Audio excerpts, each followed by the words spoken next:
예, 정치하는 언니들 박수빈 민주당 서울시 의원님, 이지혜 전 민주당 상근 부대변인님 나와 계십니다. 안녕하세요. 안녕하세요. 반갑습니다. 안녕하십니까.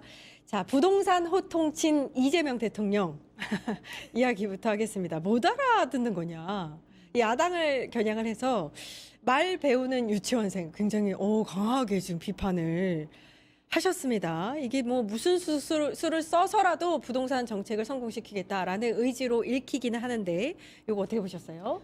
일단은 대통령께서 지금 부동산 시장에 대해서 우리가 그동안에 뭔가 정책을 내놓으면 그 시민들께서 믿지 않고 분명히 바뀔 거라는 막연한 기대를 가지고 좀 버티는 경향이 있었잖아요. 그렇죠. 그 부분에 예. 대해서 대통령이 강하게 계속적으로 메시지를 주면서 어떻게 보면 의지를 보여준다고 볼 수 있고, 국민의힘의 반박에 대해서 계속 재반박하고 공격을 하는 것도 어떻게 보면 사실은 국민의힘의 발언 이런 것들을 통해서 뭐 가짜 뉴스라든지 이런 막연한 말도 안 되는 기대 이런 것들이 시장에 퍼질 수 있는데, 그것들을 미연에 방지하고 강력하게 메시지를 주기 위해서 SNS로 직접적으로 타격을 하고 있다는 생각이 들고, 또 한편으로는 다주택자 양도세 유예 정책 같은 경우에 특히 이게 타겟인데요. 이게 오히려 다주택자들한테는 불이탈을 맞지 않도록, 그러니까 말도 안 되는 가짜 뉴스 내지는 막연한 기대로 버티고 있다가 손해 보지 말고 대통령이 정확하게 메시지를 줄 때 그에 따라 정책을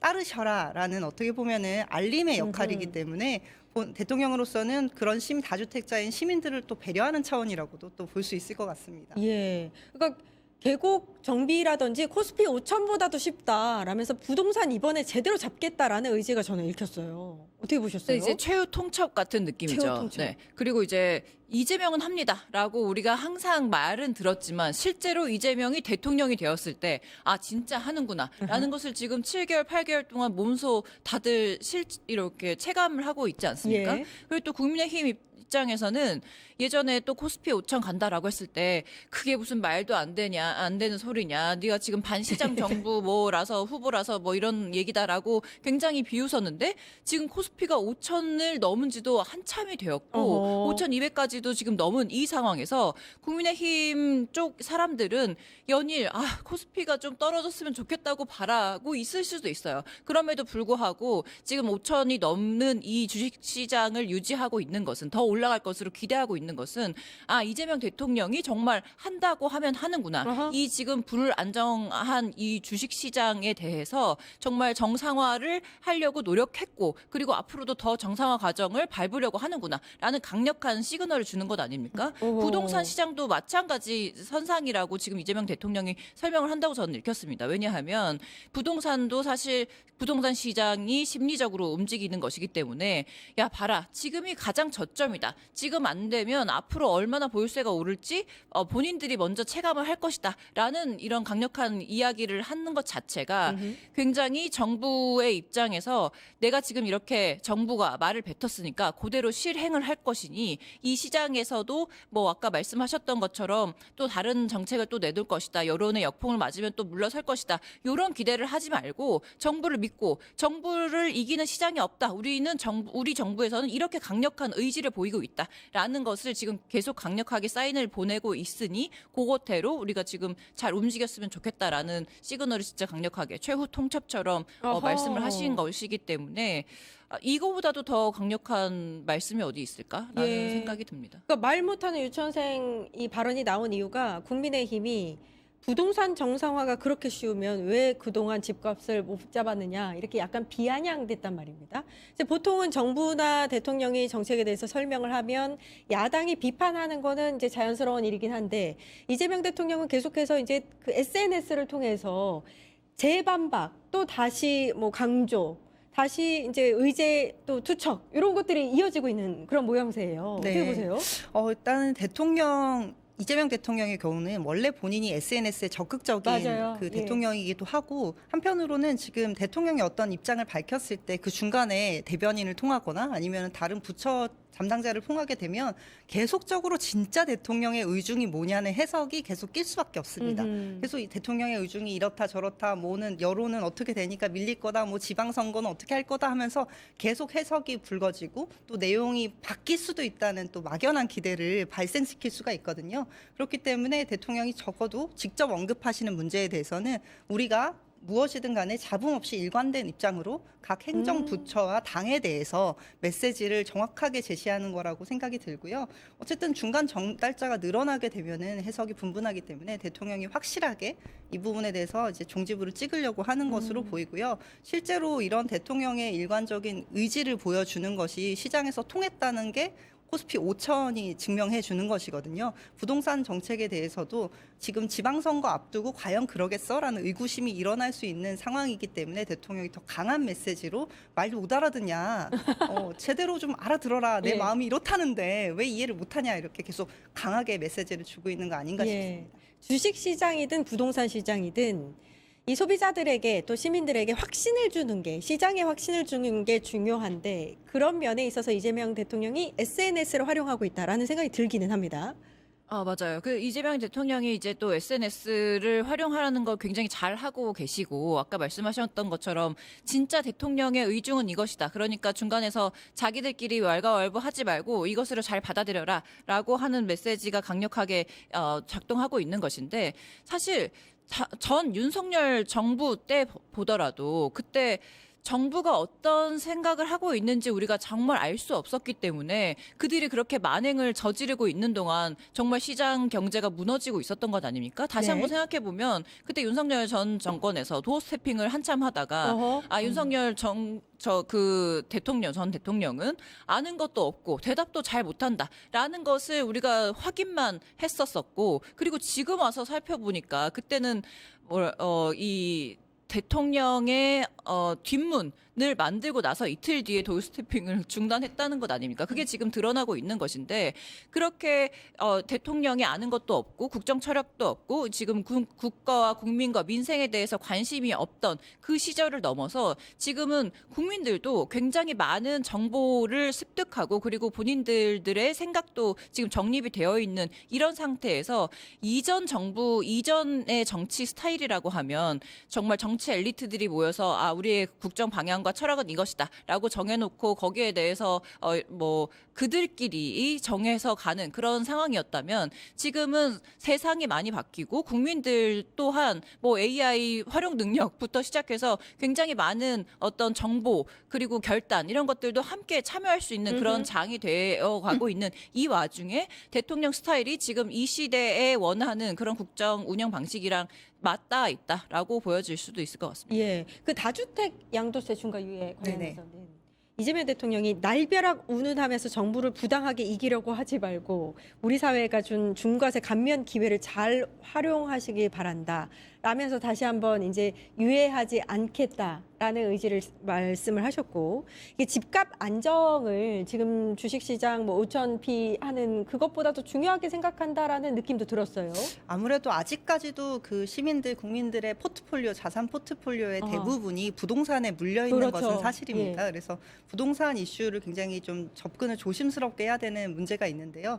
이 부동산 관련해서 특히 지금 우리가 오세훈이 쏘아올린 공이라고 해서 오쏘공이라고 부르는 아하. 서울의 어떤 특정 강남 쪽에 토지 거래 허가를 갑자기 해제를 했다가 예. 인상내니까 갑자기 급등하니까 또 갑자기 또 대다수의 지역에 지정을 하는 이런 이슈 때문에 서울의 집값이 굉장히 요동을 쳤습니다. 이런 문제를 잡기 위해서 극약 대책으로 이제 대통령실에서 그러니까 정부에서 이 수도권 지역들을 토어제로 묶어놓은 상태인데 그러다 보니까 아무래도 거래 절벽이 좀 발생하는 문제들이 있어요. 예. 그렇기 때문에 사실은 다주택자들이 집을 좀 내놓고 풀어야 어느 정도 해결이 되는 이슈가 있거든요. 그래서 이 부분과 관련해서 대통령이 의지를 보인 거라고 볼 수가 있는데 이 제도가 갑자기 도입을 하는 게 아니라요. 4년 전에 문재인 정부 때 이제 다주택자들로 하여금 집을 좀 내놓도록 유도하기 위해서 정책을 만든 것이고 그 시작을 불이탈을 막게 하지 않기 위해서 유예를 잠시 해준 거거든요. 그랬는데 이거를 윤석열 정부에선 계속 이걸 유예하면서 시장에 불신을 낳았단 말이죠. 그래서 아하. 시장에 많은 다주택자들이 이번에도 좀 버티면 뭐 하다못해 한 1, 2년 버티면 뭐 총선 다가오고 하면 풀지 않을까라고 이제 잘못된 생각들을 하실 수가 있는데 이 부분 관련해서 이제 대통령이 적어도 본인 임기는 4년이고 우리 민주정부가 이 성과를 내게 되면 또 이어서 또 연임해서 뭔가 해낼 수 있기 때문에 이 부분에 집중을 하는 거라고 생각이 됩니다. 예. 세제 개편을 배제하지 않겠다라고 민주당이 이제 대통령의 말에 약간 힘을 실었거든요. 이것도 이제 정부와 여당이 결을 같이 하는 정책을 펼치겠다 이렇게 해석하면 되겠네요. 근데 이제 엊그저께 지난주죠. 지난주 국무회의에서 이재명 대통령이 국회 법안 처리 속도가 너무 느리다. 이렇게 공개적으로 그랬었죠. 말씀하지 않았습니까? 예. 근데 사실 정부와 공무원은 법에 의해서 움직입니다. 자의적으로 할 수 있는 것이 아니고 그리고 또 내가 어느 동네에서 어느 공무원을 만나는지에 따라서 내 민원 처리가 달라지면 안 되지 않습니까? 그래서 철저하게 법에 의해서 움직이는데 그래서 정부가 어떤 철학을 가지고 무엇을 하겠다라고 내놨을 때 국회에서 법을 개정하거나 제정하는 그런 뒷받침을 충분히 해줘야 되는데 지금 그런 부분을 지적함으로써 지금 더불어민주당에도 오케이 대통령이 이렇게 하신다고 하면 우리도 빠르게 가겠다라고 화답을 하는 측면이 있다고 보여지고요. 예. 그리고 또 사실 아까 말씀하셨던 것처럼 지금 저는 이재명 대통령의 이 소통 스타일이 너무 좋은데 예. 왜냐하면 4년 동안이나 유예를 해줬는데 갑자기 이게 무슨 뭐 큰일이 일어날 것처럼 유예를 안 하면 그렇게 지금 시장에서 아니면 언론에서 말하는 게 말이 되냐? 우리가 국민을 위해서 집값을 잡아서 국민들이 잘 살게 하는 그런 정책 방향으로 나아가는 게 맞는데 지금 요것을 유예를 이제 중단한다는 이유만으로 지금 막 써들썩하고 무슨 큰일이 날 것처럼 이렇게 호들갑 떨면 되는 거냐라고 지금 굉장히 민감한 문제에 그리고 이전 정권이었다면 좀 한 발 물러설 수 있는 그런 의제를 가지고 굉장히 앞서서 정면으로 대응하는 그런 화법을 쓰고 계시기 때문에 이런 문제도 그러면 어느 것이 궁극적으로 국민들에게 좋은 것이냐라는 결론을 충분히 낼 수 있지 않을까라는 생각이 듭니다. 예. 지금 대한민국 좀 특이하게 부동산에 이제 그 모든 돈이 묶여 있어서 이 돈이 만약에 이렇게 안정화되고 다주택 좀 팔고 이러면 주식 시장으로 흘러 들어가지 않을까? 라는 기대를 또 할 수밖에 없는 그런 상황인 것 같습니다. 요거 이제 대통령의 부동산 정책 SNS 관련해서 오세훈 시장이 또 강하게 뭔가를 또 반박을 하고 나섰더라고요. 서울시 의원님. 네. 굉장히 하실 말씀 많으실 것 같아요. 정말 오세훈 시장의 세운지구 집착은 지긋지긋한데요. 이렇게까지 집착하는 거야, 진짜? 태릉시 개발이 되면 거기도 세계문화유산이 된 지정 지구니까 왜 종묘 앞 세운지구는 안 되냐라고 이제 오세훈 시장이 시비를 걸었습니다. 정말 이거는 시비라고밖에 말을 할 수가 없는데 지금 오세훈 시장은 프레임을 자꾸 이재명 대통령이 개발을 하지 못하게 한다는 식으로 세운지구 개발을 못하게 한다는 개발 반개발의 기준으로 간단 말이죠. 그렇지만 지금 태릉이든 세운지구든 반개발 개발이 아니라 어떤 개발이냐가 핵심인 것이거든요. 그래서 정부의 기준은 명확합니다. 태릉 CC에 대해서도 세계문화유산 평가를 받아서 절충한 그러니까 22년도인가에 한번 이미 조사를 받았고 그에서 나온 권고안을 토대로 절충안을 만들었기 때문에 이제 문재인 정부 때 추진하려고 했던 것에 비해서 조금 중밀도로 개발을 하겠다는 제안을 내놓은 상태고요. 어떻게 개발하느냐가 문제지 누가 세운지구 개발하지 말라고 했습니까? 그런데 오세훈 시장은 자꾸만 고층 고밀도를 주장하면서 본인이 생각한 그 거대한 빌딩을 종묘 앞에 세우지 않으면 마치 종묘 개발을 하지 못하는 것처럼 여론을 호도하고 있고 이건 전형적인 오세훈식 혹세 무민 전략이다. 많이들 아시겠지만 세운지구 종묘에서 세운지구 본인이 주장하는 고밀도 개발 사진을 오세훈 시장이 들고 나와서 별로 시야를 가리지 않는다고 주장을 했었는데요.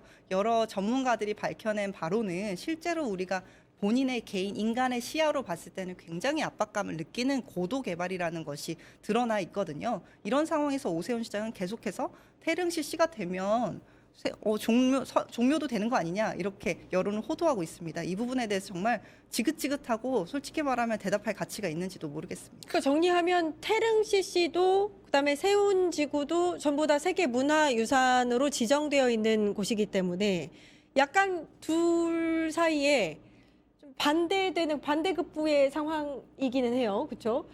오세훈 시장은 세운지구 세계문화유산인 세운지구를 개발하려고 하는 거고 이재명 대통령은 태릉 CC를 개발하려고 하는 거고 근데 이제 오늘 그 정원호 성동구청장께서 뭐라고 예.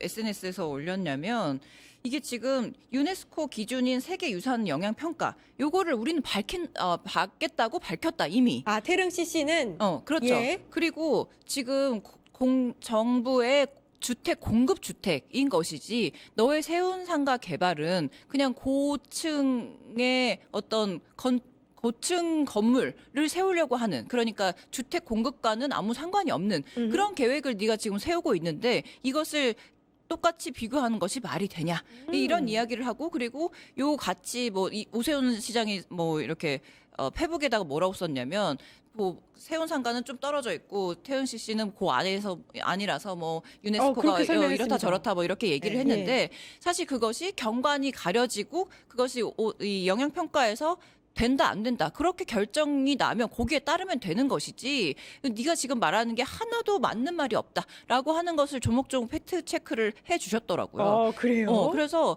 오세훈 시장이 지금 말하는 것이 자기가 지금 뭘 알고 말하는 건가? 이렇게 말을 하면 할수록 잘 모르고 어떻게 지금 서울시 시정을 하고 있는지가 의문이 들 만큼 모른다는 얘기를 저렇게 아무렇지도 않게 할 수 있는 것인지 이런 의문이 드는 반박이었습니다. 이거 실제로- 약간 예. 오묘한 것 같은 게 의원님 이재명 대통령이 부동산 정책을 발표합니다.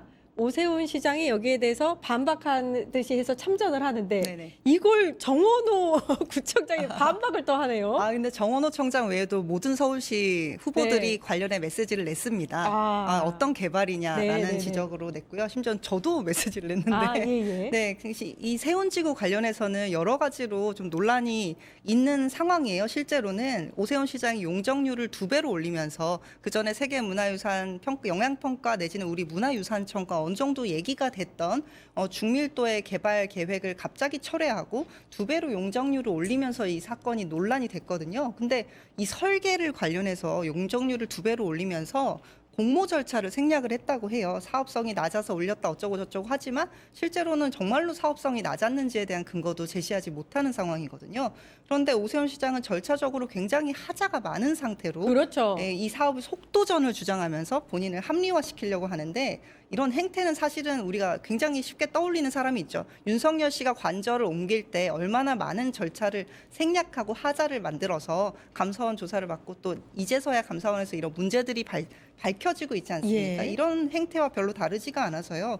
사실 행정은 절차가 생명인데 오세훈 시장은 본인이 생각할 때 필요한 것들을 절차를 그냥 무시하고 합법적인 문제를 제외하고 이런 식으로 사업을 추진합니다. 그러면서도 무슨 정부 때문에 세운지구가 개발이 늦어진다는 프레임을 자꾸 걸고 있는데요. 실제로는 오세훈식 행정이 이렇게 절차를 생략하고 속도전을 벌이다 보면 문제가 계속 발생하고 땜질식으로 하다가 결국엔 사업 지연을 초래하는 문제를 발생시킵니다. 예. 그러니까 제발 오세훈 시장은 이재명 대통령을 보고 좀 배우고 제대로 절차가 필요한 것들은 절차가 밟겠다고 말을 할 것이지 절차를 밟을 대상이 아니라고 우길 때가 아니라고 생각하고요. 세운지구가 그렇게 급하게 사업이 필요하면 세계문화유산 평가를 얼른 받도록 준비를 하는 게 맞다고 생각합니다. 예. 저는 뭐 아까 이제 부대변인님 말씀하셨지만 이재명 대통령이 이렇게 SNS를 통해서 적극적으로 뭐 국민하고도 소통하지만 야당하고도 소통하고 본인을 반박하는 언론하고도 소통하는 거 이거 너무 괜찮다고 생각합니다. 굉장히 투명하고 자신감 있게 보여서요. 너무 좋습니다. 트럼프로 좀 이야기를 넘겨보도록 하겠습니다. 파타타타 증권통합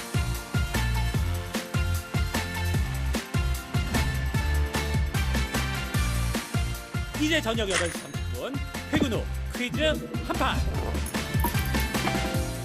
혼자 하지 마세요. 같이 해요. 매일 저녁 8시 30분 많은 참여 바랍니다.